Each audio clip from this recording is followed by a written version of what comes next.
So, my recommended feed has been popping up with these one marvelous scene videos from all these great YouTubers, and I was looking into it. I really loved how well done they all were, and as a person who's been trying to get away from all these typical gaming videos, I think it would be awesome to be added to the list. Let's see if I can hold up to the rest of them. I grew up loving Marvel movies.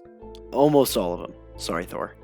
As a kid, I didn't really see any flaws in any movies. I just saw my favorite superheroes from the comics I read fighting on the big screen. I think my favorite superhero at the time was the Incredible Hulk.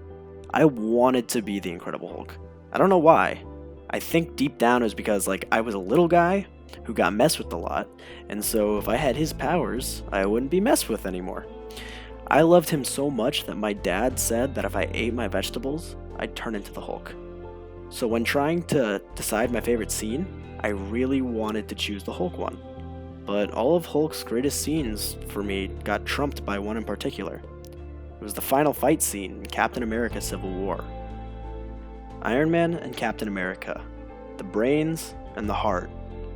Two strong-headed, strong-willed people fighting because of what they truly believe in. I think I love this scene so much because of the raw emotion it holds. Without watching the other movies, you could still tell the roller coaster of feelings that these two individuals have.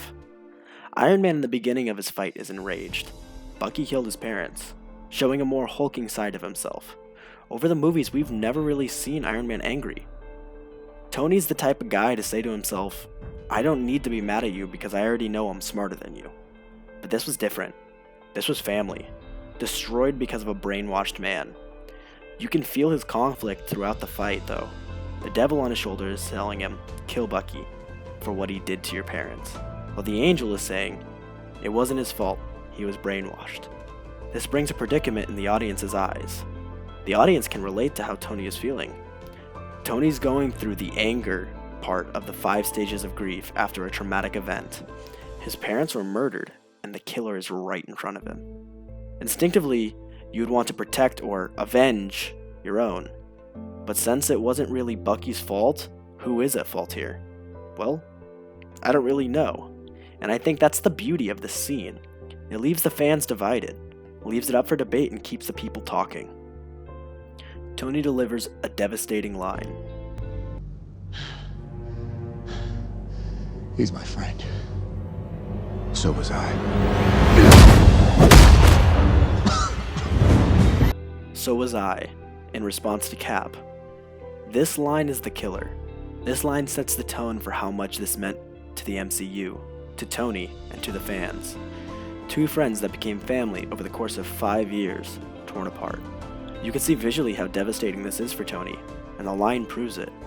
He thought that a man he has fought alongside through thick and thin would back him up. Cap's heart sees through the lines though. He does not stop getting back up. He doesn't. And the last time he gets back up, he takes us back to the first Avenger.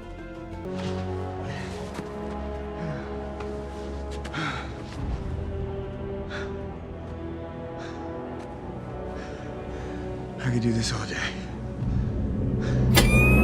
I can do this all day. It goes to show he has always been the biggest man, in heart, no matter how small he is on the battlefield. This scene's objective, in my opinion, was to show that friendship is important. And this theory is strengthened at the end.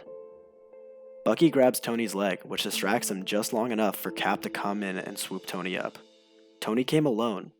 His ego has always gotten in the way of his thinking process. Even in Iron Man, he never wanted help. His technology and brain will solve the problems. But this wasn't one of them. Cap had help. People are stronger together. And there Tony was, laying on the ground with a war-torn suit. Cap could have killed him. Tony was beaten, and that wasn't a feeling he was used to. And I think when he delivers these final lines, it shows. That